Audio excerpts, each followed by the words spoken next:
Ce soir, c'est une rencontre avec la mezzo-soprano Nora Gabish. Bonsoir. Bonsoir. Bonsoir, vous êtes à l'Opéra du Grand Avignon ce soir pour un concert lié et inspiré du romantisme. Vous allez interpréter des œuvres de deux auteurs, Berlioz et Mendelssohn, Nuit d'été. Quelle est la relation et quelle est l'inspiration que vous liez avec cette période et notamment par rapport à l'interprétation de ces œuvres? Alors moi, je suis que dans le Berlioz, parce que le Mendelssohn est une œuvre pour orchestre, donc je peux parler du Berlioz. C'est une œuvre que je pratique, entre guillemets, depuis de nombreuses années, et c'est un compositeur que j'adore depuis toujours. C'est une œuvre très très riche, parce qu'avec ce cycle de mélodies qui sont totalement différentes les unes des autres, et comme un voyage à travers les émois, les émois de l'amour, de la mort, tous ces sentiments qu'on a tous connus. Et donc c'est très très passionnant d'incarner à chaque fois des choses, et la joie aussi, beaucoup de références à la nature. La première mélodie, par exemple, qui est très joyeuse. Après, il y a le spectre de la rose, voilà, qui est le sommet, on peut dire, de la partition. Chacune des mélodies avec un caractère très très très distinct, et comme je vous dis, des univers à chaque fois très très profonds et intenses. Voilà, une orchestration juste sublime, parce que Berlioz est un des plus grands orchestrateurs. Vous pensez être attiré par cet auteur, ce compositeur là, parce que justement vous parlez de joie, vous parlez d'amour, vous parlez de mort. Est-ce que vous avez l'impression que dans ce compositeur, à travers ce compositeur-là, à travers ses œuvres, cela représente toutes les émotions que l'on peut ressentir au cours d'une vie? Ah oui, ce cycle particulièrement, ce cycle de mélodies. Le compositeur en lui-même, ça dépend, toutes ces œuvres sont totalement différentes, mais le cycle là des Nuits d'été, je pense que ça, honnêtement, ça remplit pas mal dans le panel des émotions qu'on peut ressentir au cours d'une vie. Je ne sais pas s'ils y sont tous, parce que ça serait très réducteur de dire ça, mais il y en a quand même un bon nombre que beaucoup de personnes, dans lesquelles aussi beaucoup de personnes peuvent se retrouver. Et vous y retrouvez?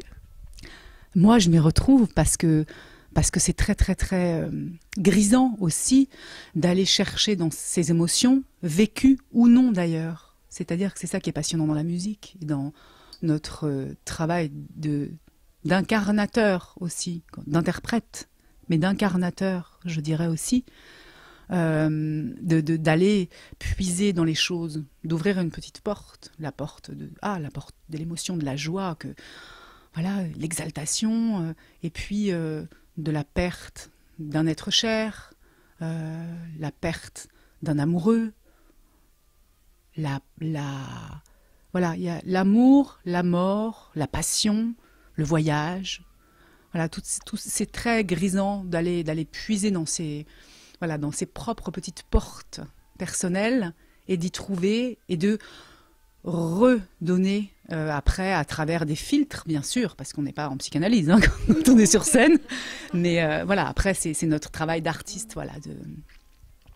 C'est à travers cette incarnation que vous essayez aussi de faire partager ces émotions-là au public? Bien sûr, bien sûr. Vous avez un retour? Comment vous le sentez, le retour? C'est très différent. En fait, déjà, quand on arrive sur scène, on sent la salle. On sent, c'est assez magique, c'est assez difficile d'expliquer ça. Mais on arrive sur scène et il y a quelque chose. Il y a les vibrations, voilà. Après, la réponse, quand on finit, le retour, si c'est ça votre question, on sent aussi de manière assez impalpable et inexplicable. Ça dépend des fois, parce qu'on n'est pas des machines, et chaque salle est différente, chaque public est différent. Nous aussi on est différents, donc on a ce retour, mais qui est toujours un peu abstrait. Et voilà, sans parler le retour des applaudissements et de bravo, et après les compliments des gens, mais ça c'est une chose plus concrète, et voilà. Mais ça dépend aussi de votre humeur aussi du jour. Bien sûr, Voilà, vu qu'on n'est pas des robots, tout est toujours nouveau en fait. C'est ça qui est fantastique. Alors, quelle est la relation que vous éprouvez avec le public d'Avignon? Ben, c'est un public très chaleureux, public du Sud, et je suis très heureuse de retrouver ce public. J'ai chanté il y a, je sais plus, il y a 2, 3 ou 4 ans peut-être, je me rappelle plus les années, passe la légende de Sainte-Élisabeth, ici, et c'était avec Alain Altinoglu à la baguette, et c'était une œuvre magnifique. Et c'était une grande joie. Et puis, ce qui est assez intéressant dans ce petit théâtre, parce que c'est une petite, comme un petit écrin, c'est cette proximité avec le public. Donc ça, on joue avec ça. Enfin, c'est très agréable de chanter dans une salle à dimension humaine. Ça change des grands vaisseaux qu'on est habitué à remplir. Oui, parce que vous remplissez des grands vaisseaux de scène à travers le monde et à travers diverses salles et différents chefs d'orchestre. Parlez-nous du chef qui vous dirige ce soir. Pascal Roffet, j'adore Pascal Roffet. Non, je le connais depuis longtemps. On a fait plusieurs choses ensemble, production d'opéra, des concerts avec les Wesendonck-Lieder de Wagner. Donc on se connaît très bien. Et il est je ne sais pas comment dire, il est adorable, simple, talentueux, très clair, ce qui est quand même, hein, c'est important. C'est utile, c'est utile. Et donc ça remplit beaucoup de critères et de qualités qu'on demande à un chef.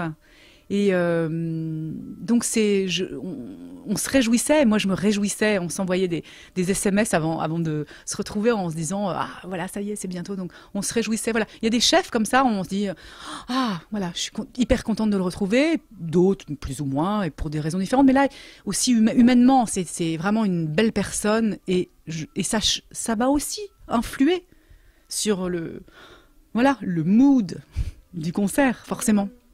Oui, j'avais envie de vous demander ça, effectivement, à travers les différents chefs qui occupent la direction musicale de vos concerts. Quelle est la différence et comment ressentez-vous les différences des échanges entre lui et vous? Comment ça se passe? Est-ce que c'est musicalement? Est-ce que c'est humainement, comme vous l'avez dit? Est-ce que c'est un ensemble? C'est un ensemble. Point. Vous avez tout dit. C'est ça.